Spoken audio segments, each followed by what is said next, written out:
오늘 주신 하나님 말씀은 신약성경 누가복음 6장 38절입니다. 찾아서 함께 봉독하도록 하겠습니다. 신약성경 누가복음 6장 38절 말씀입니다. 주라, 그리하면 너희에게 줄 것이니 곧 후이되어 누르고 흔들어 넘치도록 하여 너희에게 안겨주리라. 너희가 헤아리는 그 헤아림으로 너희도 헤아림을 도로 받을 것이니라. 아멘.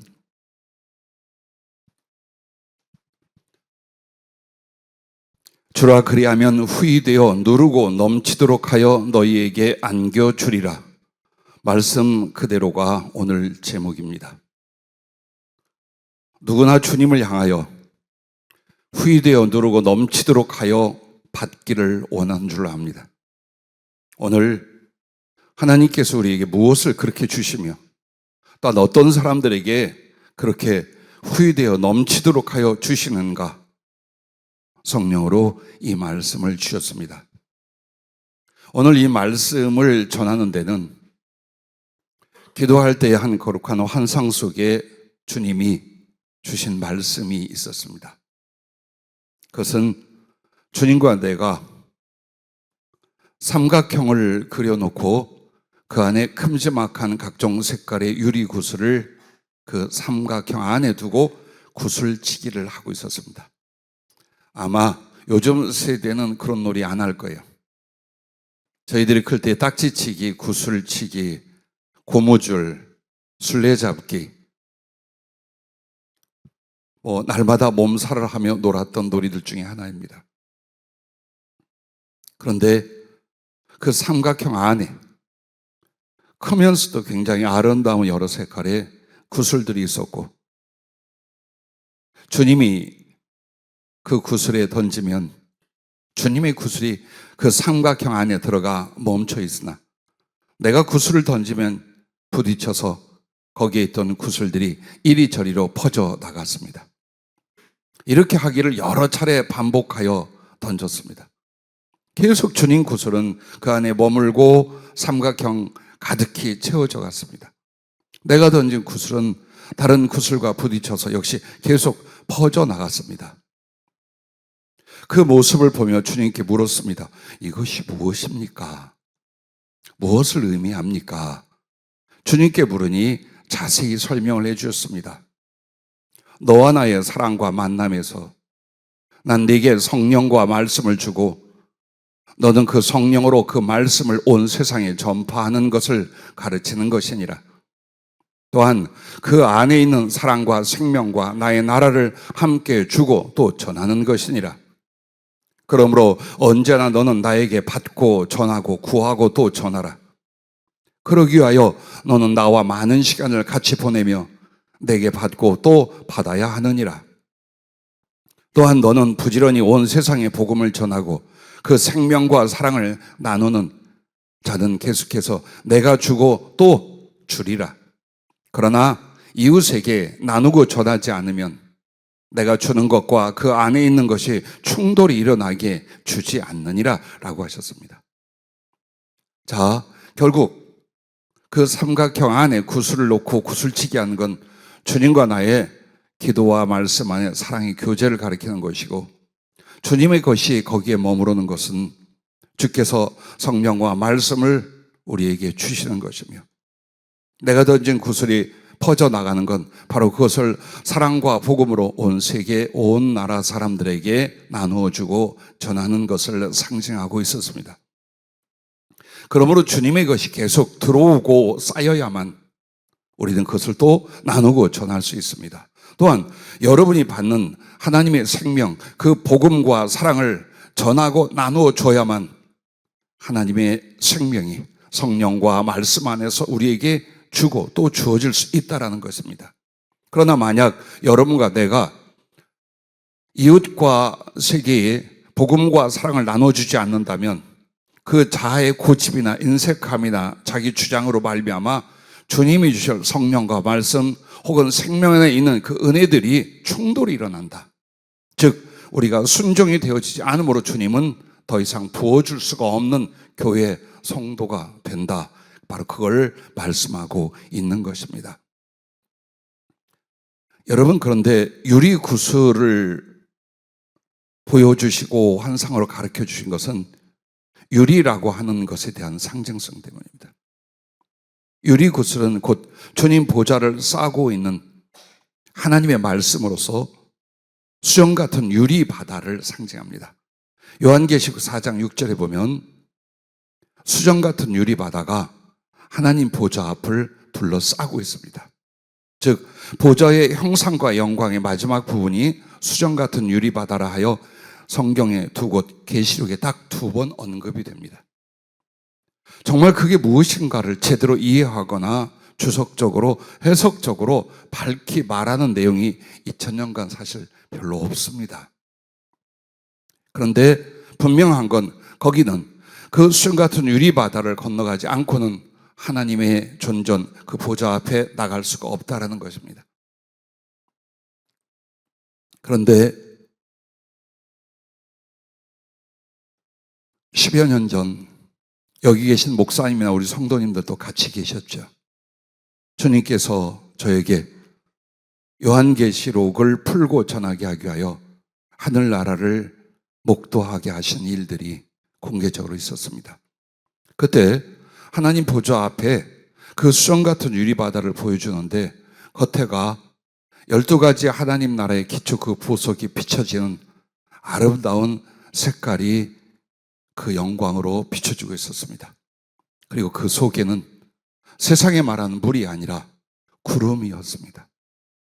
구름이었고 그 위는 표면인데 그 맑은 표면 위에 하나님 나라의 12 그 보석이 비춰져서 너무나 아름다운 그 모자이크 빛 영광의 색상으로 있었습니다. 그런데 그 유리 바다는 바로 무엇을 가리키냐? 하나님의 말씀을 가리킵니다. 즉 하나님의 생명과 사랑, 그것을 하나님의 말씀으로서 우리에게 주신다는 것을 가르쳐 말합니다. 그래서 수정 같은 유리바다라고 말한 이유는요, 수정은 투명해요. 그리고 많은 사람이 유리를 지금의 유리창 투명한 걸로 알아요. 그러나 2000년 전에 유리는 색상이 알록달록 있고 색깔을 넣어서 보석류에 속했던 것들입니다. 그래서 수정이라 하는 것은 맑고 투명한데 거기에 영롱한 색과 빛이 나고 있는 바다 같은 것이라는 뜻입니다. 그러므로 수정 같다라고 하는 것은 하나님의 절대적인 의의 율법에 대해서 말씀을 하는 것입니다. 그리고 그 12가지 색으로 빛나고 있는 그 유리라고 상징하는 것은 바로 복음을 가르쳐 말한다 하셨습니다. 왜 12이 복음을 가르치냐? 하나님은 구원을 위하여 구약의 12지파를 세우시고 신약의 12사도를 세우십니다. 그 12는 선택수이면서 동시에 구원을 위한 복음에 대한 말씀입니다. 그래서 하나님 말씀은 그 거룩하신 의의 완전한 율법과 그리고 죄인을 살리고 하나님의 생명과 사랑으로 부르시는 복음으로 구성이 되어 있습니다. 그런데 우리가 사람들에게 나누어지는 것이 뭐냐? 바로 그 수정 같은 유리바다, 하나님의 말씀, 그리고 그 말씀 속에 있는 예수 그리스도, 그리고 그 하나님의 사랑과 생명, 그리고 그것을 위한 모든 은혜를 우리가 전하는 것입니다. 그러므로 복음을 전한다는 건 바로 그 속에 하나님의 생명, 하나님의 사랑, 하나님의 나라, 그리고 하나님의 모든 것이 담겨져 있습니다. 바로 이것을 가리켜 주님 말하는 것입니다. 여러분과 나는 그 하나님의 생명을 받았습니다. 그 생명 안에 있는 그분의 나라와 그분의 존재와 모든 걸 받았습니다. 어떻게 하라고요? 나눠주라는 것입니다. 만약 여러분이 하나님의 생명과 그 은총을 받고도 그냥 머문다면 그것은 진리가 아닙니다. 생명과 사랑은 흐르고 나누어지는 것입니다. 하나님은 그런 분이십니다. 만약 아직도 여러분 마음속에 내게 주시는 하나님의 생명, 그 거룩한 구원과 그 사랑과 이 모든 은총을 그저 만지작거리고 내 육신의 삶을 위하여 그것을 내게 멈추게 했다면 여러분에게는 그 은혜와 하나님의 생명의 약속이 소멸되고 있다는 것을 명심해야 됩니다. 하나님은 반드시 우리에게 생명으로 사랑으로 마치 생명수의 강처럼 흘러 임하셨습니다. 그리고 우리 안에 그 생명을 주시고 그 사랑과 거룩한 능력을 주셨습니다. 만약 그 일이 진짜요, 그 사실이 진리라면 여러분은 멈춰 있지 못합니다. 예전에 육신과 죄와 세상만을 위하여 사는 그 삶을 더 이상은 못 삽니다. 내 영혼의 성향과 내 삶의 소원이 바뀌기 때문입니다. 그래서 이 주신 소중한 생명과 그분의 사랑과 나라를 눈이 먼 자와 굶는 자와 죄 가운데 죽어가는 어제의 나와 같은 자들에게 반드시 사랑으로 나눠주게 되어 있습니다. 그러나 만약 여러분이 그 사랑과 복음을 나눠주기를 원하지 않는다면 여러분 안에 있는 그 자아와 고집을 인하여 더 이상 하나님의 생명과 복음이 공급되지 않습니다. 무슨 말을 그렇게 하세요? 나는 그렇게 큰 사랑이나 복음 전함이 없었어도 잘 믿고 교회 잘 다니지 않습니까? 유선입니다. 지금 형식입니다. 그리고 그것은 습관일 뿐입니다. 살아있는 하나님의 사랑과 생명력의 넘침으로 말미암은 신앙생활이 아니라 빠져나갈 수 없고 부인할 수 없기 때문에 멈춰있는 고정된 유선의 신앙입니다. 다시 한번 여러분과 나를 돌아보라고 오늘 이 말씀을 주셨습니다. 그리고 그 수정 같은 유리바다를 우리는 건너가야 합니다. 아름다운 천국 진주문을 통과하여 하나님의 나라와 누림이 있을 것입니다. 그리고 하나님의 본체신 성부, 성자, 성령의 그 보좌가 있습니다. 24장로는 그 앞에 머물며 예수님의 친구요, 예수님의 신부요, 예수님의 가장 사랑받는 존재들로 계십니다.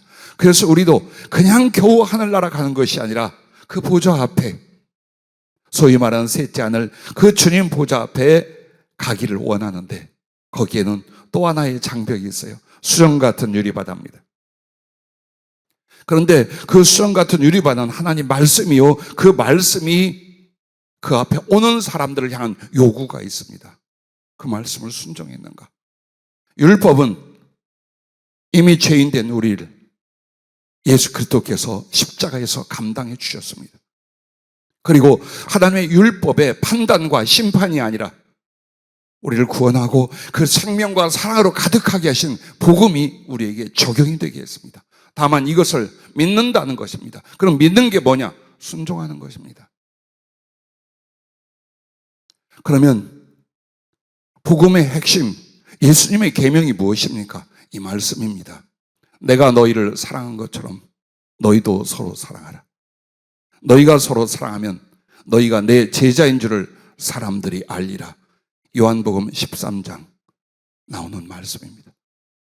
즉 여러분과 나는 이 세상에 무엇을 하나님을 전하고 그리스도 예수를 전합니다. 무엇으로? 사랑과 영혼 구원의 복음으로입니다. 영혼을 구원하는 것도 지극히 하나님을 사랑하고 사람을 사랑하지 않는 사람들에게는 의미가 없고 나타나지 않습니다. 그래서 이 땅에서 정말 영혼을 구원하며 그들에게 모든 긍휼과 사랑을 나누어 주의 말씀을 온전히 순종한, 그래서 그 거룩한 말씀의 요구를 충족한 사람들은 그 수정 같은 유리바다를 건너 하나님의 보좌, 하나님의 영광, 하나님 우편에 서게 되는 것입니다. 자, 여러분과 나에게 신앙생활이라는 건 교회를 좀 다니는 게 아닙니다. 수없이 말씀드립니다. 교회를 다녔으나 성령이 없고 믿음이 없고 사랑이 없는 사람들이 얼마나 위선 가운데 갈 곳으로 갔는지요. 우리는 다 잘 압니다. 그리고 모든 교회와 설교에서 이런 말을 합니다. 교회 다닌다고 다 천국 가는 거 아니다.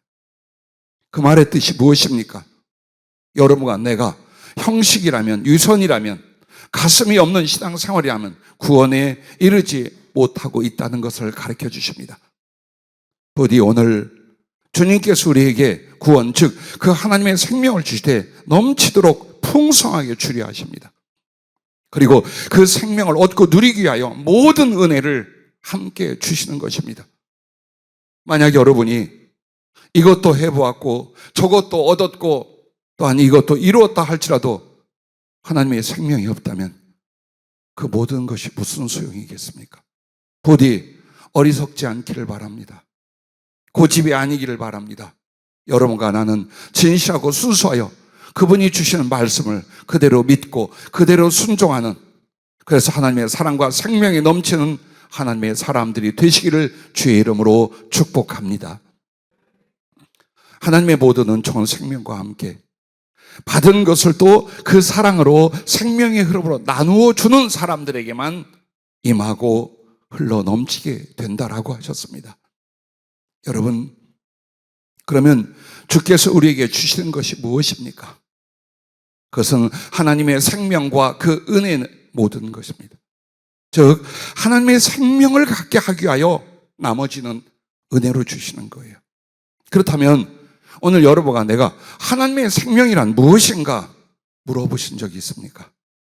혹은 성경을 연구하며 여러분은 체험하고 결론을 내시게 있습니까? 영생이라고도 하고 하나님의 생명이라고도 하고 그것을 얻는 것을 구원이라고도 말하는데 그게 뭐냐 이거예요. 과연 하나님의 생명이란 무엇이냐? 성령은 이렇게 정확하게 조목조목 가르쳐 주셨습니다. 하나님의 생명이란 하나님의 존재하심이다. 생명이란 말을 하나님께 사용하는 것은 인간의 죽음과 그 저주와 비교하여 하나님의 완전하심으로써 영원히 존재함을 하나님의 생명 혹은 영생이라고 한다라고 하셨습니다. 그래서 요한복음 5장 26절에 보면 이렇게 말씀을 합니다. 아버지께서 자기 속에 생명이 있음 같이 아들에게도 생명을 주어 그 속에 있게 하셨고 라고 말합니다. 동시에 우리 예수님 혹은 하나님은 어떤 분이냐? 이사야 9장 6절에 보면 이렇게 말씀을 합니다. 그의 이름은 기묘자라 모사라 전능하시는 하나님이라 영존하시는 아버지라 평강의 왕이라 할 것이니라. 기묘자라 모사라임은 기묘한 모사라는 말로 하나님의 전지하심을 가리키는 거예요. 즉 이 말은 전지전능하시는 하나님이 바로 영원히 존재하시는 영존하시는 아버지요 그의 나라와 우리에게는 평강의 왕이 되신다. 이게 바로 하나님의 거룩한 명칭이에요. 근데 거기에서 보면 영존하시는 아버지라는 말이 나옵니다. 우리와의 비교를 말하는 거예요. 세상의 모든 물질은 유한합니다. 만물에게 생명을 주셨지만 죄로 말미암아 그 생명은 잠깐 동안에 썩어가는 걸로 바뀝니다. 그래서 우리가 고통과 슬픔으로 살다가 죽는 것은 죄로 말미암는 저주라고 성경에 말합니다. 자, 이 상황과 이 실체와 하나님을 비교하는 거예요. 하나님은 다함이 없고 썩음이 없고 그 하나님의 완전함으로서 영원히 존재하신 바로 이 하나님의 영원한 존재하심을 가리켜 하나님의 생명이라고 말한다라는 것입니다. 그런데 그 생명을 피조물 즉 사람에게 주실 때는 말씀을 보내시는데 하나님의 말씀은 곧 성자 예수 그리스도이시며 또 하나님을 나타내는 계시이시며 하나님 생명의 내용이라고 하셨습니다. 자, 여러분은 그래 하나님 말씀은 곧 예수 그리스도라는 걸 요한복음 1장 1절부터 4절에서 다 이미 배우고 알아요. 그리고 그 하나님 말씀은 보이지 않는 하나님을 나타내는 계시라는 것도 알아요. 그런데 오늘 하나님의 생명에 관하여 말씀을 가리킬 때 뭐라고 하셨느냐? 그 하나님 생명의 내용이라고 말했어요. 자, 하나님의 생명을 어떻게 얻고 그걸 어떻게 누리고 어떻게 나타내냐? 그게 바로 말씀대로 말씀이 바로 하나님의 생명의 내용이라고 표현해 주셨습니다. 그래서 그 말씀을 영접함으로 하나님을 아는 지식과 믿음을 얻게 되고 순종함으로 하나님의 생명과 그 내용을 누리게 된다라고 하셨습니다. 그래서 여러분이 잘 아는 요한복음 6장 63절에 보면 살리는 것은 영이니 육은 무익하니라. 그렇게 육을 위하여 살아가는 우리에게 그 몸뚱이를 위해서 너네 그렇게 수고하는 그거 무익해? 라고 말하는 겁니다. 왜? 살린 것은 여러분의 영혼이요. 그런데 무엇으로? 내가 너희에게 이른 말은 영이요 생명이라. 즉 하나님의 말씀으로 말미암아 여러분을 하나님의 영 안에서 생명으로 영존하게 만든다. 그렇게 말씀하고 있는 것입니다. 자, 이렇게 하나님의 생명이 우리에게 주어질 때 말씀으로 말미암아 주어지고, 그 다음에 또 하나는 하나님의 생명의 누림은 사랑이라고 하셨습니다. 하나님의 생명의 내용이 말씀이라면 그 하나님의 생명을 누리는 그 누림이 뭐냐? 사랑이라는 겁니다. 하나님의 생명을 사랑으로 나타내고 누리고 전해집니다. 즉 사랑이 아닌 것은 하나님의 생명 안에는 결코 없습니다. 요한일서 4장 7절 8절에 사랑하는 자들아 우리가 서로 사랑하자. 사랑은 하나님께 속한 것이니 사랑하는 자마다 하나님으로부터 나서 하나님을 알고 사랑하지 아니하는 자는 하나님을 알지 못하나니 이는 하나님은 사랑이심이라 라고 말합니다. 그렇습니다. 하나님의 생명을 얻었다, 하나님의 생명으로 영원히 산다라고 하는 것은 그 하나님의 사랑의 지혜와 능력과 감동과 그 사랑을 이루어가는 창조적인 모든 것을 어때요? 사랑으로 누리는 거예요. 자, 그래서 사랑이란 이런 것이랍니다. 진리 안에서 서로를 기뻐하고 서로를 위하며 서로에게 드리며 서로에게 영원히 속하는 것이다 라고 하셨습니다. 그래서 보세요. 요한복음 15장 9절부터 10절에도 주님은 이렇게 말해요. 아버지께 나를 사랑하신 것 같이 나도 너희를 사랑하였으니 나의 사랑 안에 거하라. 내가 아버지의 계명을 지켜 그의 사랑 안에 거하는 것 같이 너희도 내 계명을 지키면 내 사랑 안에 거하리라. 이 말씀이 뭡니까? 바로 하나님의 생명은 사랑으로 누리는데 그 사랑으로 말미암아 서로를 위하고 서로를 기쁘게 하고 서로에게 드려지고 서로에게 속하게 하는 거예요. 그래서 하나님의 모든 은혜와 주신 것들은 성도들의 것입니다. 성도들은 그리스도의 것입니다. 주 예수 그리스도는 하나님의 것이라고 고린도서에 말씀하고 있습니다. 이처럼 하나님의 생명은 사랑으로 말미암아 서로를 기뻐하고 위하고 드리고 하나로 속하게 만드는 것입니다. 그리고 세 번째 요소 하나님의 생명은 이것입니다. 하나님의 생명의 활동은 성령이시다라고 하셨습니다. 자, 생명이라는 것은 멈춰 있지 않죠. 죽음이 아무것도 하지 못하는 것이라면 생명이라는 건 뭘까? 활동이 있다는 걸 가르쳐 말합니다. 그래서 우리가 하나님의 생명은 이제 어떤 활력과 활동인데 그것을 누가? 성령이시라는 거예요. 그래서 성령은 하나님의 말씀을 이루시고 그 사랑을 누리게 하시고 하나님의 속성에 참여하게 하고 하나님의 생명 안에 거하게 하신다라는 것입니다. 그렇습니다. 그래서 여러분과 내가 성령을 받지 아니하면 그리스도의 사람이 아니에요. 성령이 아니고는 하나님 나라를 들어가기는커녕 하나님 나라를 볼 수도 없다라고 하셨어요. 물론 삼위일체의 한 분으로 하나님이셔요. 그러나 그 성령님의 거룩한 역할이 바로 하나님 생명의 활동이 되어주시는 거예요. 그래서 성령님은 하나님의 말씀을 다 이루어지게 하시고 그 다음에 하나님이 우리에게 주는 사랑을 직접 경험하고 누리게 하시며 무엇보다도 하나님의 속성에 참여해요. 이 말이 뭐냐? 하나님과 하나 되게 한다는 거예요. 하나님 같이 되어져 가게 만들어주는 것, 그게 성령의 활동이라는 거예요. 그래서 결국 하나님의 생명 안에 거하며 살아가게 하는 게 누구시냐? 바로 성령님이시라는 거예요.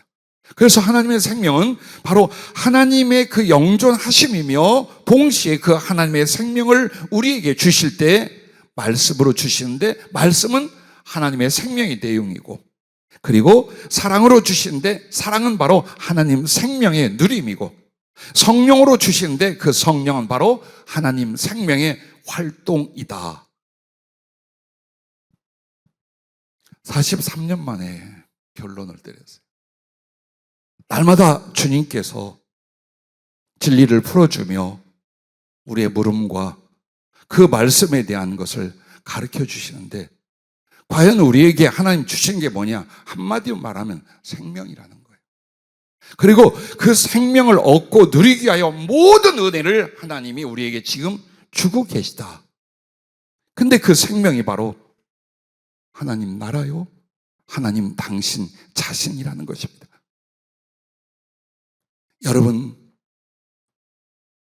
여러분과 내게 있어서 지금 무엇을 위해 살고 무엇을 이루기 위하여 주님이 생명을 연장하고 있다고 생각하십니까? 부디 깨달으십시오. 부디 삶을 조절하십시오. 생명을 잃어버리면 이 땅에서의 수고와 얻는 것과 얻고자 하는 것이 아무 의미가 없습니다. 그래서 하나님의 생명과 그 생명을 얻고 누리기 위한 모든 은혜라는 것을 여러분 잊지 마시길 바랍니다. 자, 여러분과 나에게 있어서 이제 그 하나님의 생명을 땅에서 말씀을 받고 믿음 안에서 그 말씀을 순종하니 성령을 받고 그리고 하나님의 사랑을 손수 체험하고 누리며 살아갑니다. 그리고 우리는 또 그것을 이제 주님의 생명과 사랑의 흐름을 따라 나누어 주려고 합니다. 그런데 이렇게 하나님의 생명에 있어서 그 절정의 순간이 언제냐? 하나님 나라에 들어가서 주님의 재림 때에 성도의 부활의 때랍니다. 그것이 하나님의 생명을 누림의 최절정에 이르는 것이라고 하셨어요. 자, 그러면 여러분과 나는 이 땅에 어찌하여 살고 있을까요? 딱 이거 하나 때문이래요. 여러분과 나의 인생과 그 생명, 즉 육신의 목숨은 하나님의 영원한 생명을 얻기 위한 기회로 주어진 것이다라는 거예요. 그 외에는 아무것도 아니에요. 그 외에는 아무것도 아니에요. 세상과 그 정욕을 위한 거 아니에요. 돈이나 물질을 위한 거 아니에요. 알량한 인간의 자존심이나 명예가 아니에요. 여러분과 나는 우리가 누구길래 하나님을 알았습니까? 나도 다른 사람과 똑같은 죄인이건만 어찌 진리를 깨달았습니까? 어떻게 하나님의 생명과 나라와 사랑의 부름을 입었습니까? 우리는 그 진실과 실체를 알고 경험하고 믿고 있습니다. 그러므로 단지 육신을 위하여 세상을 위하여 낭비하지 마십시오. 그 하나님과 그 하나님의 생명을 위하여 여러분은 준비되고 받쳐지고 쓰여질 수 있기를 주의 이름으로 축복합니다. 자, 그런데 이 하나님의 생명을 더욱 충만하고 풍성하게 받는 자들이 있어요. 요한복음 10장 10절에 보면 도둑이 오는 것은 도둑질하고 죽이고 멸망시키라는 것뿐이에요. 그럼 도둑은 누굽니까? 사단입니다. 무엇으로 말미암습니까? 세상의 것들로 말미암습니다. 사단이라는 존재, 마귀라는 존재는 이 세상과 그 세상에 풍겨나는 정욕을 사람들로 하여금 사랑하고 집착하게 만들어요. 그래서 그 속에서 하나님도 그 나라도 심판도 구원도 생명도 보지 못하게 만들어요. 그리고 죽게 만드는 거예요. 그 뒤에 죄에 따른 심판, 하나님이 없는 바로 그 장소, 그 영벌에 들어가 버리게 만드는 거예요. 이게 도둑이에요. 그래서 그들은 어때요? 도둑질하고 죽이려 하는 거예요. 멸망시키려 하는 거예요. 그런데 내가 온 것은 양으로 생명을 얻게 하고 더 풍성히 얻게 하려는 것이라고. 이 말씀은 예수님의 구원이 똑같지 않다는 거예요. 하나님의 생명을 살아서 경험할 때에 그 생명력이, 그 생명의 은혜가 어떤 사람에게 수치로 3이라면 어떤 사람에게는 3천 3만이 될 수도 있다는 이야기예요. 그래서 영적인 것과 하나님에 관한 것은 수치나 부피를 사용하지 않아요. 다 하나에 있습니다. 성령님의 은사나 은혜나 감화에 대해서는 충만이라는, 소멸이라는 단어를 써요. 자, 이걸 통해서 사람들이 하나님의 은혜와 그 생명 안에 속한 모든 은총들을 조금 정말 목마르고 배고프게 받고 이 세상을 살아가는 사람도 있고 넘치도록 너무나 풍성하게 받는 사람들도 있다. 그 이유가 무엇인가? 확인하고 넘어갈 수 있기를 바랍니다. 여러분이 구원, 즉 하나님의 생명을 얻었다면 그 생명의 열매와 증거가 있습니다. 만약 여러분이 이 말씀을 듣고 확인해 보고 내가 지금 하나님의 생명의 자리에 들어와 있는지, 아직 구원의 자리에 들어오지 못했는지를 분별하셔야 돼요. 속이지 말아요. 언제나 여러분과 나의 가장 중요한 건 진실이에요. 근데 무엇에 대하여? 그 말씀에 대하여 진실하고 그 성령님에 대하여 진실한 거예요. 이거 잃어버리면 모든 걸 다 잃어버려요. 오늘 이 설교가 어떤 내용이냐, 기냐, 짧으냐, 이게 중요한 게 아니라 지금 여러분이 이걸 확인할 수 있어야 돼요. 한마디로 구원받은 사람, 하나님의 생명이 들어온 사람과 그러지 못한 신자는 어떤 걸로 분별되느냐, 이것이면 첫째, 말씀을 사모하고 순종하는가, 이 부분입니다. 베드로전서 1장 22절 23절에 보면 너희가 진리를 순종함으로 너희 영혼을 깨끗하게 하여 거짓이 없이 형제를 사랑하게 이르렀으니 마음으로 뜨겁게 서로 사랑하라. 너희가 거듭난 것은 썩어질 씨로 된 것이 아니요 썩지 아니할 씨로 된 것이니 살아있고 항상 있는 하나님의 말씀으로 되었느니라 라고 말합니다. 즉 어느 날부터 하나님 말씀이 들리고 내 안에 기쁨과 소중한 은혜로 임합니다. 그래서 그 말씀을 달게 여기며 사모합니다. 그리고 그 말씀대로 살아가는 순종이 내게 어때요? 즐거이 일어나게 됩니다. 거듭난 사람이에요. 그게 하나님의 생명에 참여한 자예요. 그러나 믿음이 있다, 교회를 다닌다라고 하는데도 도대체 말씀이 재미가 없어. 듣는 건지 안 듣는 건지, 그 말씀을 또 읽고 설교를 들었다 해도 아무것도 내게 영향을 주지 않아. 무서운 거예요. 지금 자기는 어떤 질병보다도, 어떤 불치병보다도 심각한 상태에 있다는 걸 오늘 우리 교회나 혹은 전 세계 기독신자들은 알아야 됩니다. 하나님 말씀이 내게 그렇게 소중하지 않더라, 그 말씀으로 내가 좌우되지 않더라, 이건 죽은 상태예요. 요한복음 14장 23절과 4절은요, 예수께서 대답하여 이르시되 사람이 나를 사랑하면 내 말을 지키리니 내 아버지께서 그를 사랑할 것이요 우리가 그에게 가서 거처를 그와 함께 하리라. 나를 사랑하지 아니하는 자는 내 말을 지키지 아니하나니 너희가 듣는 말은 내 말이 아니요 나를 보내신 아버지의 말씀이니라. 그러므로 처음에 교회에 나왔을 때는요, 말씀이 뭔지도 모르겠고 졸립고 뭐 또 판단도 잘 안 돼요. 근데 희한하게 점점점 정리가 되면서 내 영혼과 심령 안에 그 말씀이 깨달아지고 부분 믿음이 와요.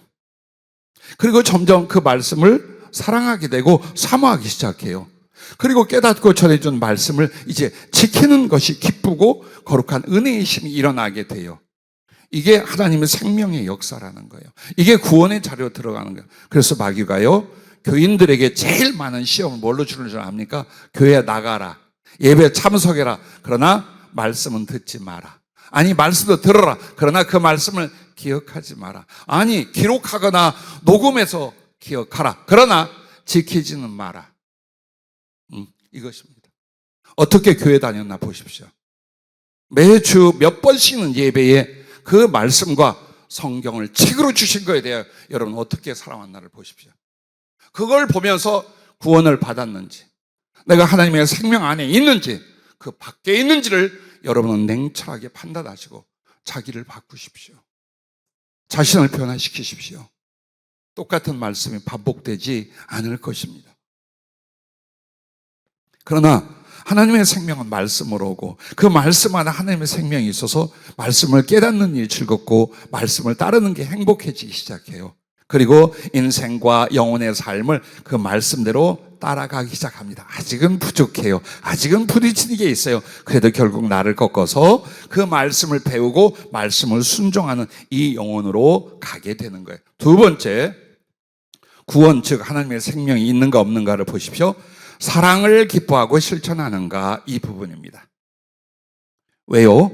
요한일서 4장 7절 8절 다시 여러분의 말씀드린 이거예요.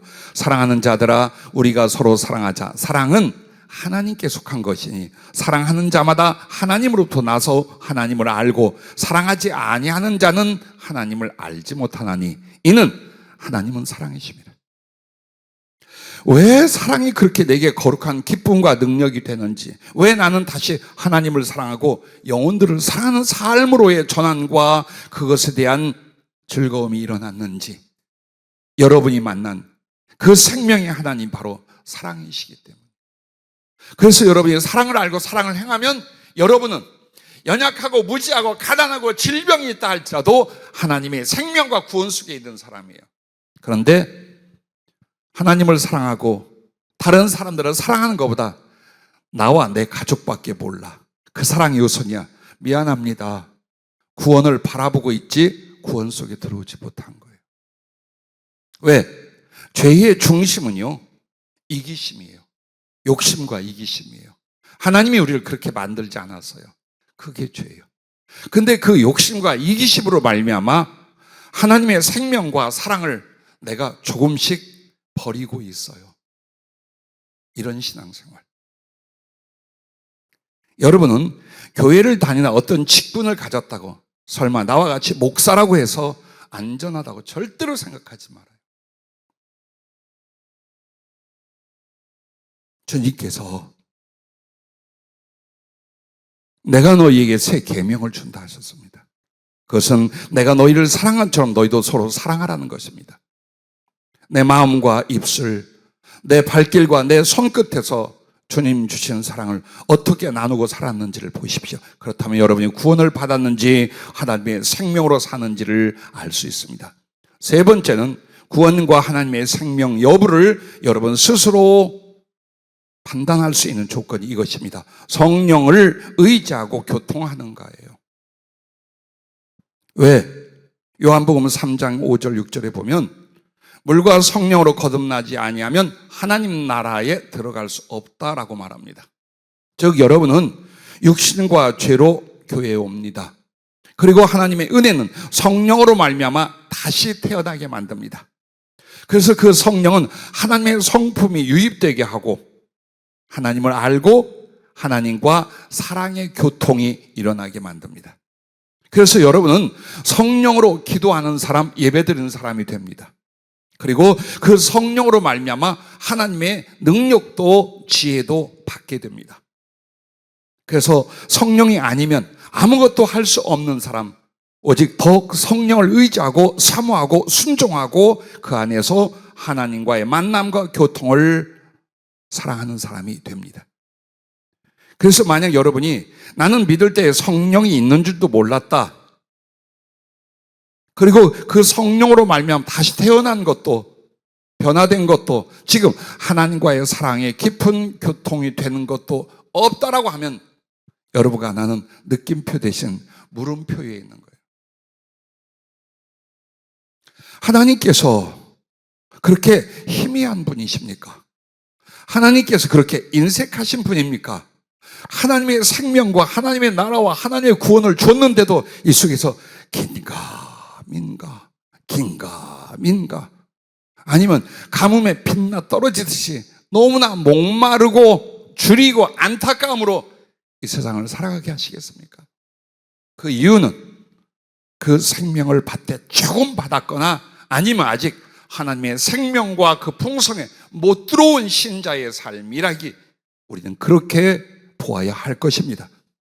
그러므로 하나님의 생명과 모든 은혜를 풍성하게 받는 신자들은요, 오직 하나님께 주신 생명을 이웃에게 주기를 기뻐하는 성도들이에요. 한번 보세요. 같은 교회나 기독교 역사나 이웃 신앙인들 가운데도 좀 살펴보세요. 누가 막 하나님 말씀과 성령의 은혜, 또 주님을 막 사랑하고 하나님께 쓰임받죠? 그 사람 뭐하고 사는가 보십시오. 다 줍니다. 다 말씀 주고 복음 주고 사랑 주고 내게 있는 하나님께서 주신 것들을 어떻게든지 남에게 전하고 그들로 하여금 하나님의 사랑과 생명 안에 들어오게 하려고, 그래서 내 구주 예수를 더 사랑하게 만들려고 자기를 소비하고 바치는 사람들이에요. 성령이 그들에게 임하고 말씀이 그들의 것이고 하나님의 사랑과 그 사랑을 이룰 수 있는 능력과 달란트가 그 사람들의 것이에요. 난 왜 이렇게 궁핍할까? 나는 왜 이렇게 무지할까? 뭐하고 사는가 보십시오. 여러분의 정신과 목적이 뭐며 행위와 삶이 무엇인가를 보십시오. 주고 계십니까? 이웃에게 내게 주시는 하나님의 생명을, 그 생명 속에 있는 사랑과 은혜들을 모든 방법과 모든 지혜와 모든 수고로서 주고 또 주려 합니까? 그렇다면 홍수가 흘러옴 같이 하나님의 생명과 그 사랑과 은혜가 여러분에게 넘칠 것입니다. 그래서 주님이 주신 것을 나누어야 돼요. 나는 하나님의 생명과 사랑의 통로가 되려고 해야지, 그것을 내가 움켜쥐려고 한다면 죽습니다. 영원히 죽습니다. 여러분과 내가 얼만큼 더 살지 모르잖아요. 어떤 일의 열매를 거두고 하나님께 갈지 모르잖아요. 그러므로 매 순간 여러분과 나는 말씀 앞에 비장한 각오로 서셔야 돼요. 단 한 번의 설교도 어떻게 주께서 친히 성령으로 우리에게 간곡히 권면하고 명령하고 축복하는지 아시잖아요. 매 순간 그 말씀들을 가지고 오늘 우리의 문제를 말하는 거예요. 오늘 우리의 나아갈 바를 말하는 거예요. 오늘 우리의 미래에 대한 예언으로, 약속으로 매주 설교를 주시는 거예요. 여기에 대해 여러분과 내가 정말 비장한 각오와 실천, 변화의 결단들이 매 시간 일어날 수 있기를 바랍니다. 그러면 어떻게 줄까요? 하나님의 생명과 받은 은총을 우리가 이웃들에게 어떻게 줄까요? 첫째, 복음으로 예수 그리스도를 주어라. 이 부분입니다. 예수님을 사람들에게 주려고 해야 돼요. 무엇으로? 복음으로 말미암아. 그 복음 안에 무엇이 있게요? 주님의 십자가의 죄 사함과 부활의 영생과 그 나라가 있기 때문입니다. 얼마나 주는가 보십시오. 여러분은 여러분이 날마다 받은 그 복음, 그 복음으로 말미암은 예수 그리스도를 이제 주님의 소원과 사랑을 따라 이웃들에게, 형제들에게 어떻게 주고 있는지, 어떻게 주려 하는지를 보시기 바랍니다. 두 번째는 기도로 성령을 주어라 라고 했습니다. 아니, 하나님의 성령을 우리가 마음대로 줄 수 있나? 예, 성령의 선물을 여러분은 얼마든지 줄 수 있어요. 그러나 손으로 주지 못해요. 무엇으로 줄 수 있느냐? 기도로만 줄 수 있어요. 다른 이들을 위하여 기도하고, 다른 나라를 위하여 기도하고, 그들에게 하나님의 구원이 임하기를, 하나님의 사랑이 임하기를, 하나님을 위하여 살아가는 충성이 이루어지기를 바라고 간절히 기도할 때 그것을 누가 이루셔요? 성령이 가서 이루시기 시작하는 거예요. 그래서 하나님의 성령과 그 선물은 여러분이 기도로만 내 가족이나 내 형제들이나 이웃들에게 줄 수 있답니다. 기도 없는 사람은 아무것도 성령의 것을 남에게 줄 수가 없어요. 기도가 얼만큼 중요한 줄 압니까? 기도는 요식행위가 아니에요. 아쉬울 때 조금 달래는 게 아니에요. 두려울 때 조금 위로받으려고 하는 게 아니에요. 하나님의 생명을, 하나님의 나라와 사랑을 성령으로 다른 사람들에게 나누어 주는 것이에요. 그래서 그들에게 성령으로 말미암아 믿음을 얻게 하고 하나님을 체험케 하고 거듭나게 만드는 것입니다. 세 번째는 사랑으로 하나님을 주어라. 우리의 하나님을 남들에게 무엇으로 줍니까? 이 입으로 줍니까? 글로 줍니까? 아닙니다. 여러분, 입과 성경 지식의 글은 도구입니다. 그러나 여러분의 진짜 하나님이 임하고 하나님을 누리고 하나님을 나누어 주는 그 방법이, 그 방편이 뭐냐? 사랑하는 것입니다. 왜? 하나님은 사랑이시라 사랑만으로 오셔요. 사랑하는 사람에게 임하고 그 사랑의 행위를 따라 옮겨가셔요. 그래서 그 하나님의 모든 걸 주려면 다른 사람들에게 긍휼을 베풀고 자비를 베풀고 친절을 베풀고 도움과 위로를 주는 거예요. 인색하지 마세요. 냉정하지 마세요.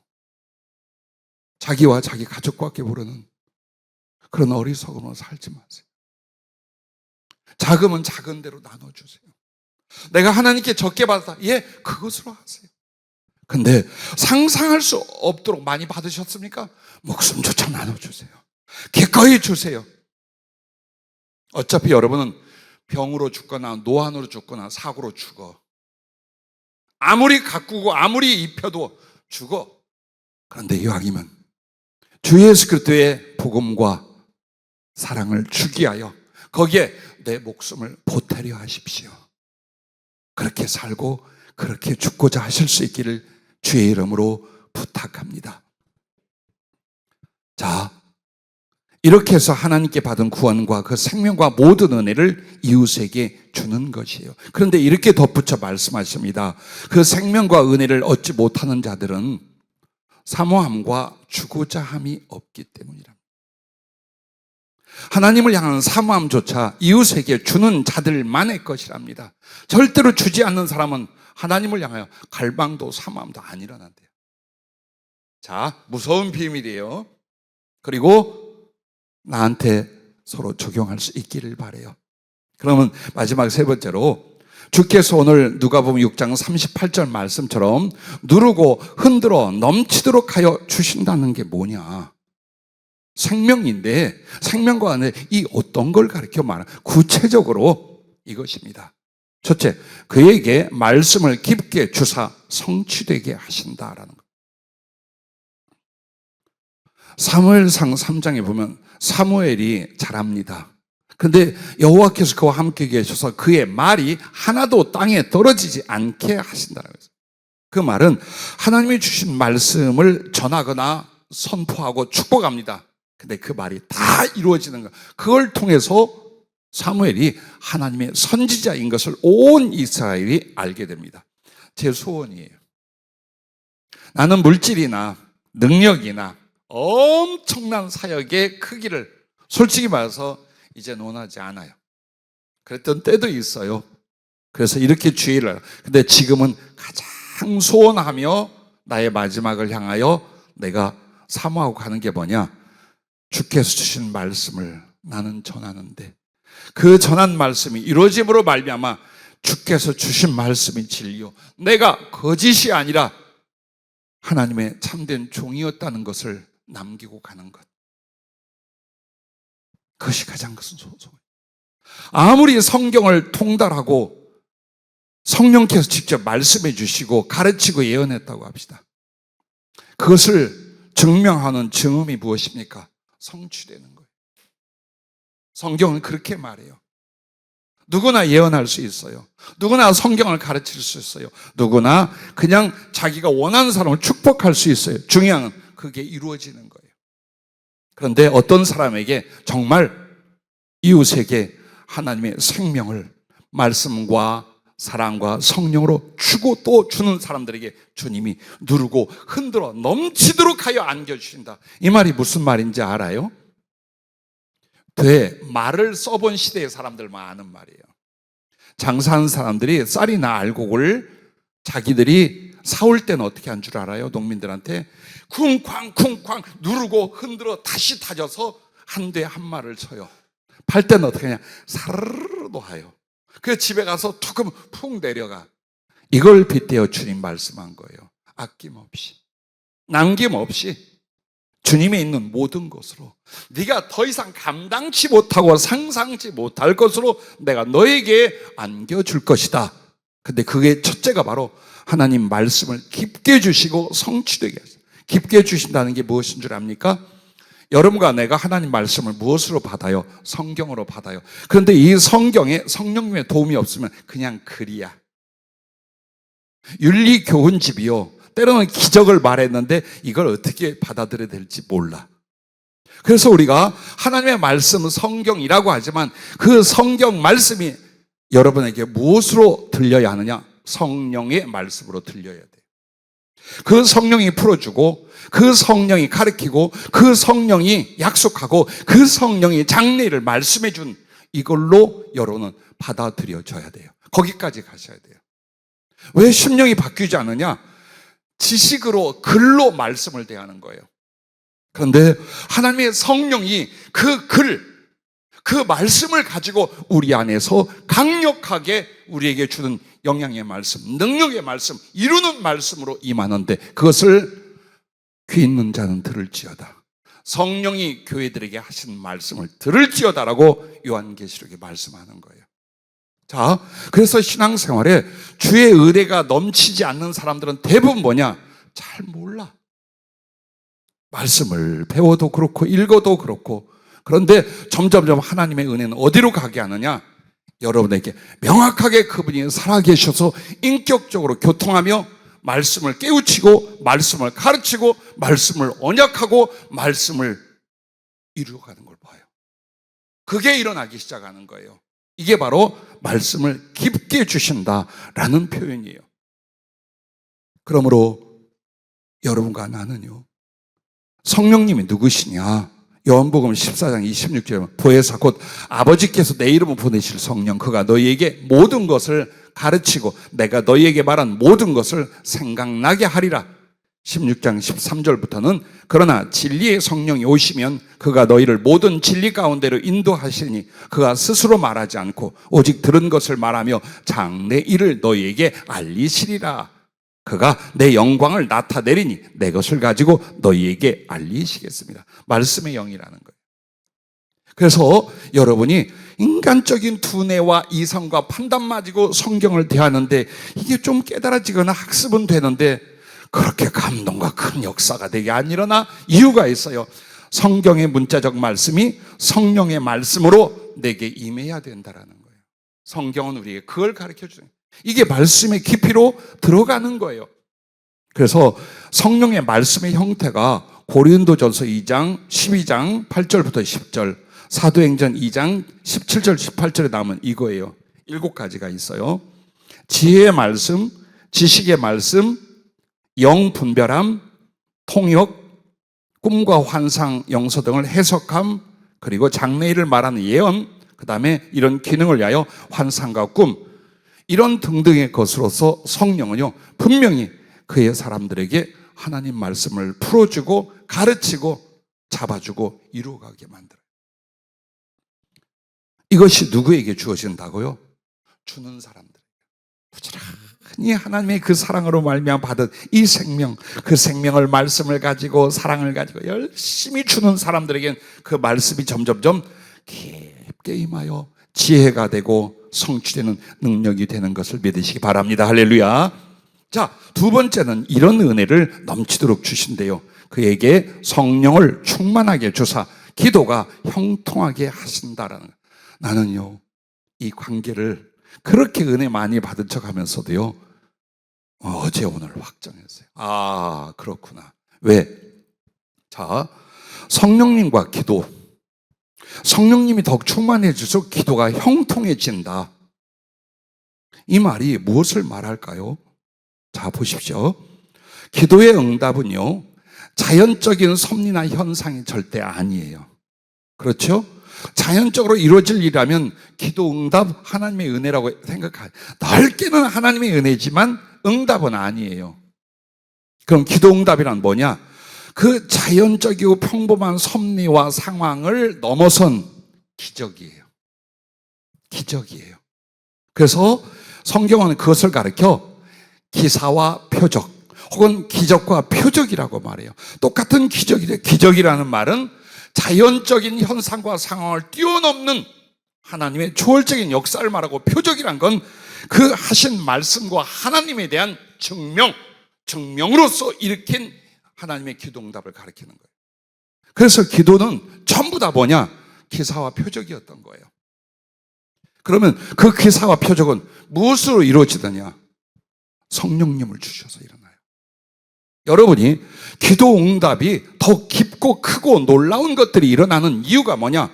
성령님이 그만큼 여러분에게 임하여 계시기 때문이에요. 왜 나는 기도해도 잘 안 되느냐? 사소한 것도 잘 경험이 없다. 응답에 대한 확신도 없고. 이유 한번 보세요. 여러분은 성령으로 기도하는가? 성령으로 기도하는 사람인가?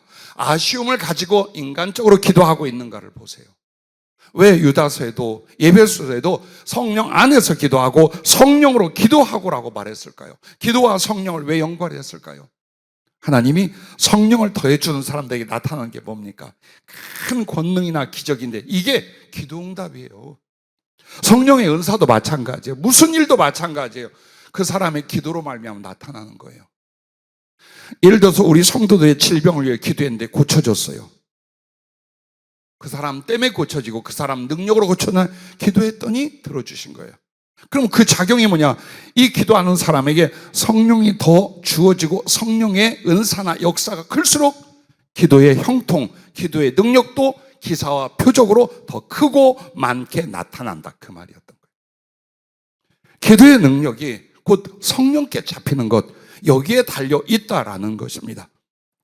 오늘 여러분과 내가 성령님을 경험하는지 계신지 아니 계신지 모르는 상태, 아마 기도할 때 제일 은혜가 안 될 거예요. 기도는 하고 있는데 은혜가 안 돼. 왠 줄 알아요? 성령의 교통이 없고 성령의 응답이 없고 성령의 그 기도를 이루시는 일이 별로 안 느껴지기 때문이에요. 그래서 주님이 여러분에게 주라, 그리하면 너에게 누르고 흔들어 넘치도록 하여 안겨주라는 하나님의 생명과 그 모든 은혜 중에 바로 성령을 더해 주셔서 그 성령으로 기도가 형통하게 되게 하신다, 바로 이 말씀입니다. 엘리야 선지자는 말 안 듣고 하나님을 거역한 이스라엘의 비가 오지 않기를 기도했더니 비가 오지 않았어요. 3년 6개월 동안. 그러나 이제 하나님의 뜻을 쫓아 비가 오기를 간구하니 큰 비가 이스라엘 전역을 다 적셨어요.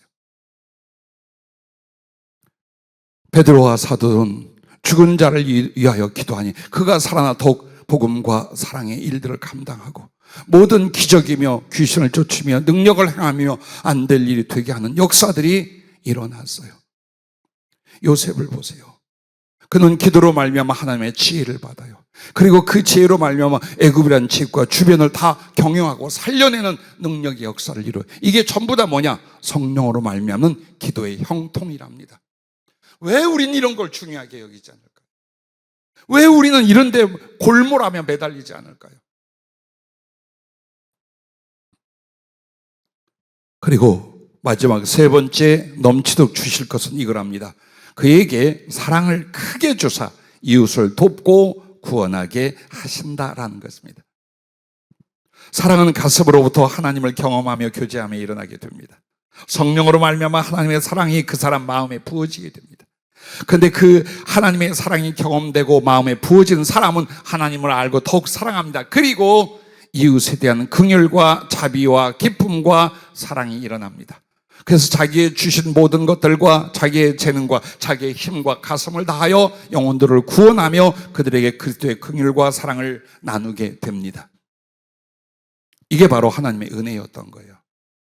아무리 가르쳐도 안 돼. 아무리 약속을 예언을 줘도 안 돼. 좁은 속이 펴지질 않아. 오늘 걱정하고 덜덜 떨고 자기와 자기 친구가 모르고 절대 이걸 못 벗어나요. 그리스도인으로 살면서. 왜 그럴까요? 예. 주지 않는 사람은 하나님의 사랑이 크게 임하지 않아요.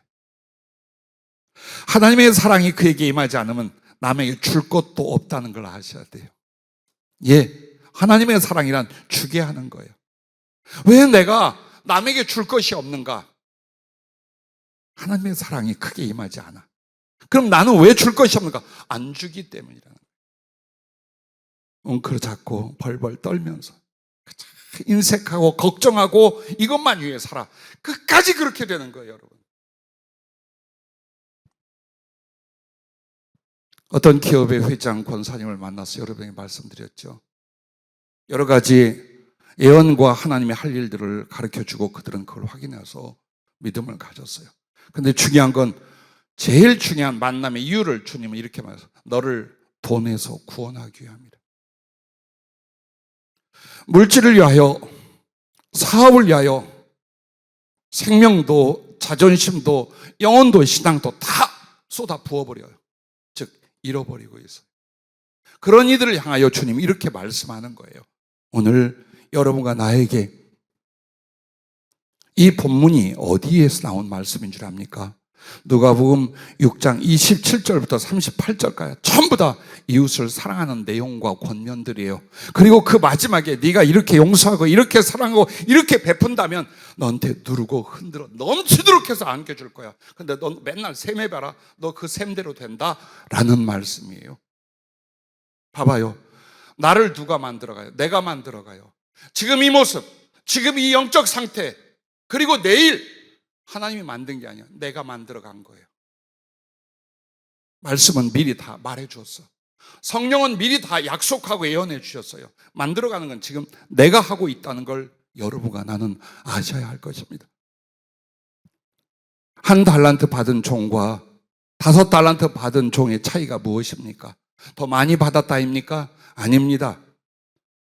그 많은 달란트를 주는데 그 달란트의 목적이 영혼들을 사랑하고 돕고 구원하는 일이라면 주님은 그걸 위해서 성령의 은사들을, 지혜들을, 말씀들을, 물질과 건강과 장수, 기타 우리에게 주실 좋은 것들을 얼마든지 주십니다. 그런데 재능을 따라 주었다 그래요. 그러면 그 한 달란트 받은 사람의 재능과 5달란트 받은 사람의 재능이 뭘까요?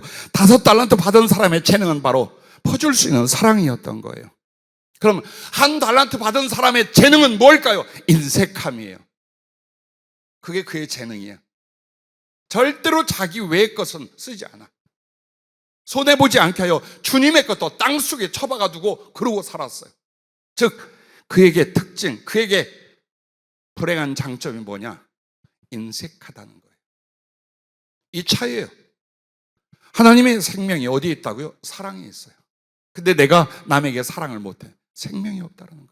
그 생명에 들어갈 수 없다라는 말을 성경은 우리에게 말씀하고 있는 것입니다. 그러므로 여러분과 나, 성경에서 세계 선교를 위해서 복음을 전하고 물질과 사업으로 구제 일을 겸비하여 쓰임받은 일꾼들을 2-3명 소개하고 말씀을 마치겠습니다. 누가복음 19장의 학교를 보십시오. 그는 무역업을 관장하는 곳의 세리장으로 정말 엄청난 세금을 뜯고 착복하면서 부자가 됐습니다. 그러나 양심의 고통과 괴로움 가운데 하나님 앞에 울며 불며 성전에 올라가 기도할 때 그 심령을 보고 예수께서 여리고로 찾아가셨습니다. 예수님을 만나고 그 말씀 앞에 그는 변화됩니다. 믿음으로 영접하고 회개하며 다시 새로운 생명으로 서게 되는데 그것이 바로 악착같이 뜯고 모아왔던 그 물질로 억울하게 한 사람에게 갚는 것과 그리고 가난하고 어려운 사람들에게 하나님의 생명과 사랑을 위하여 다 나누어 주는 일이었습니다. 그 후 그는 그 무역업과 상관 있던 사람들이 그를 우호적으로 대하며 그들의 도움을 가지고 무역업을 시작해서 자기가 평생에 악착같이 그렇게 영혼의 고통 속에 믿음을 버리면서까지 모았던 돈의 10배를 하나님께서 1년 만에 그에게 주셨어요. 주님이 계실 때와 제자들에게, 그리고 그들이 세계에 선교를 할 때 누가 뒷바라지겠어요? 서기 70년 예루살렘이 로마에 초토화되기 직전까지 그는 세계 선교를 위해서 복음을 조용히 전하며 물질로 하나님이 주신 것으로 그렇게 선교를 위하여 구제를 위하여 쓰다가 평안히 주님 나라에 갔답니다. 로마서 16장 3절부터 5절 상반절에 브리스길라와 아굴라에 관한 말씀이 나옵니다. 너희는 그리스도 예수 안에서 나의 동력자들인 브리스가와 아굴라에게 문안하라. 그들은 내 목숨을 위하여 자기들의 목까지도 내놓았나니 나뿐 아니라 이방인의 모든 교회도 그들에게 감사하느니라. 또 저의 집에 있는 교회에도 문안하라 라고 말합니다. 두 사람은 로마 시민권을 가진 유대인이었습니다. 브리스길라는 로마의 귀족의 딸이었고 아굴라는 유대인이었습니다. 그들은 로마에서 작은 사업, 즉 가죽을 가지고 텐트 장막을 짓는 일을 하고 꽤 많은 돈을 벌었습니다. 그런데 황제가 유대인들의 소동과 다툼을 인하여 유대인들을 그 지역에서 쫓아냈습니다. 그러므로 그리스 지역이죠. 그리스 아가야 지역의 고린도 쪽으로 왔을 때에 사도 바울을 만나요. 그리고 그들은 정말 성령과 복음으로 거듭나게 됩니다. 그리고 그들은 자기들이 하는 장막 사업을 통해 사도 바울과 그리고 선교회를 돕고 구제를 돕습니다. 그런데도 사업이 번성하는데 그 사업이 목적이 아니라 사도 바울의 선교를 위하여 그들은 고린도에서 소아시아 지역인, 즉 그리스에서 지금의 터키 지역인 에베소까지 따라갑니다. 말씀을 전하고 또 그 사업과 일들을 통해서 구제와 선교에 뒷바라지를 합니다. 그리고 그들은 이 로마서를 보낼 때에 어디에 있는 줄 압니까? 로마에 가 있었습니다. 다시 로마로 돌아가서 크게 사업을 하며 자기의 초소와 기업에 교회를 세우고 그리고 많은 이방 교회들의 말씀을 전하고 물질을 보내며 구제와 세계 선교를 하고 그리고 마지막 사도 바울이 로마로 왔을 때 그를 돕게 됩니다.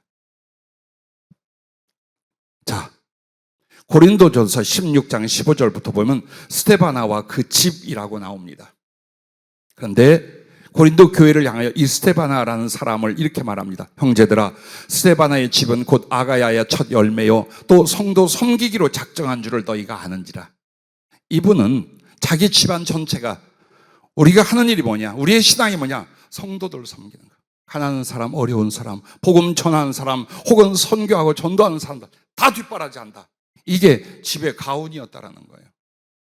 신앙생활에도 이렇게 하는 사람들이 있었어요. 내가 너희를 권하노니 이 같은 사람들과 또 함께 일하며 수고하는 모든 사람에게 순종하라. 내가 스데바나와 부드나도와 아가 이고가 온 것을 기뻐하노니 그들이 너희의 부족한 것을 채웠음이라. 그들이 나와 너희 마음을 시원하게 하였으니 그러므로 너희는 이런 사람들을 알아줘라. 이 말이 뭐냐? 고린도 교회가 굉장히 재정적으로 풍성한, 한마디로 잘 사는 사람들, 권력 있는 사람들이 고린도 교회는 많았어요. 그런데 그 고린도 교회에 은혜와 생명을 전하고서 사도 바울이 한 가지 부탁과 명령을 했어요. 그게 뭐냐? 가난한 사람들을 구제하고 예루살렘의 형제들, 굉장히 큰 기근이 들어서 굶어 죽어가요. 그들을 위하여 작정 헌금, 구제 헌금을 좀 준비하라라고 했어요. 근데 어떻게 될 줄 압니까? 부족했어요. 오늘 본문이 그래요. 부족했어요. 자, 물질이 있거나 사업이 잘 돼서 헌금을 드리고 구제하고 사랑의 일을 하는 게 아니에요. 사랑이 있어야 해요. 하나님의 사랑이 없으면 절대로 아무리 하나님 부어줘 보셔 안 합니다. 못 합니다. 그래서 사도 바울이 뭐라고 말합니까? 이렇게 말합니다. 그들이 너희의 부족한 것을 채웠습니다. 즉 어느 정도 계획이 있고 나눠주고 구제할 양이 있는데, 여기에 잘 사는 교회, 잘 사는 성도들에게 크게 기대를 했는데 전혀 못 미쳐버린 거예요. 근데 그 부족한 걸 누가, 한 사람, 스데바나가 그걸 다 채워버렸어요. 그러니 교회에는 얼마나 기쁨이 됐고 사도에게는 얼마나 그 마음을 시원하게, 주님께는 그 충성으로 얼마큼 시원하고 기쁘게 했겠는가, 그 이야기를 하는 거예요. 그 뒤에 이 스데바나에게 주님이 어떻게 했겠어요? 곳곳에 사업처를 세우게 하고 진출하여 여러 지역, 거꾸로 아시아와 그리고 로마까지 구제와 선교회를 감당하게 했습니다. 끝으로 빌립보서 2장 25절부터 나오는 에바브로디도입니다. 그는 빌립보 교회의 아주 중요한 직분자였습니다. 그리고 사업을 꽤 크게 했습니다. 그런데 빌립보 교회는 사도 바울을 통해 세워졌고 은혜를 받았습니다.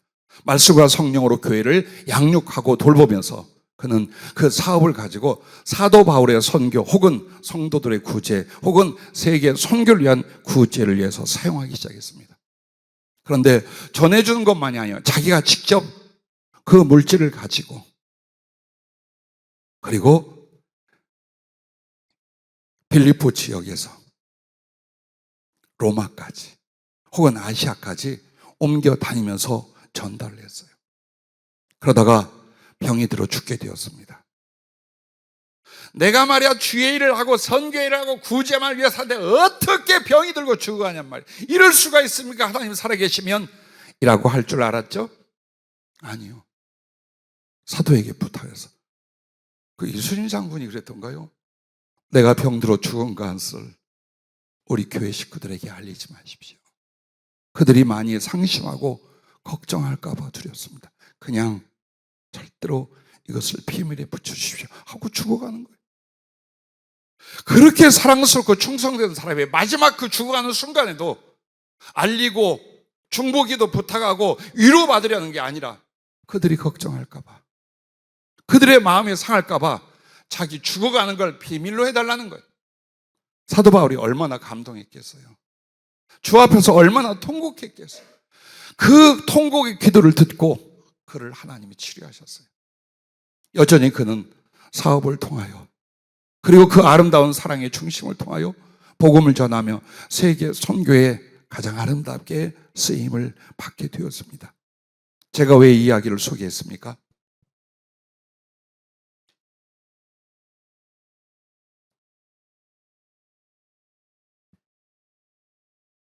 구제와 교육, 문화와 복지 사역, 성령의 능력과 나타남으로 복음 전파, 이것으로 세계 선교하라는 것은 우리 교회를 개척하고 진행해 오는 모든 과정에 성령의 지시였고 주님의 약속이었습니다.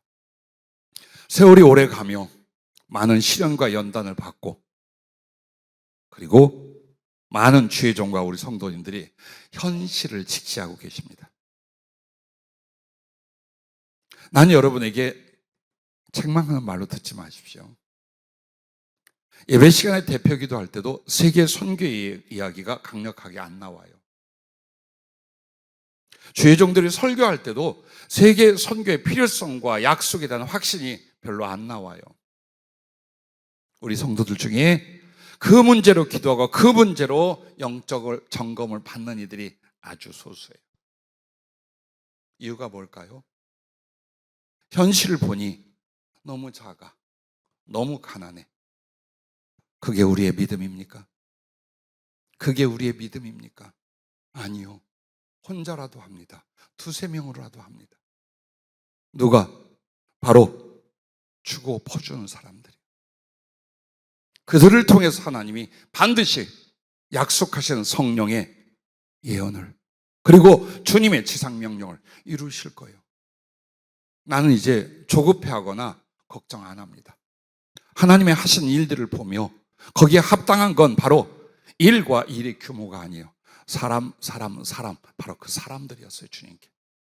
그 사람들을 어떻게 세우고 어떻게 만들고 어떻게 훈련하고 어떤 사랑의 가슴이 되게 하는가, 이걸 통해 주님이 모든 은혜와 기다림을 갖고 계셔요. 그리고 그 사랑으로 말미암아 나눠줄 수 있다면, 얼마든지 그 복음을, 그 성령과 사랑을 나눠줄 수 있다면 하나님은 이 작은 것을 통해서도 크고 능한 일을 하셔서 큰 것을 부끄럽게 하실 것입니다.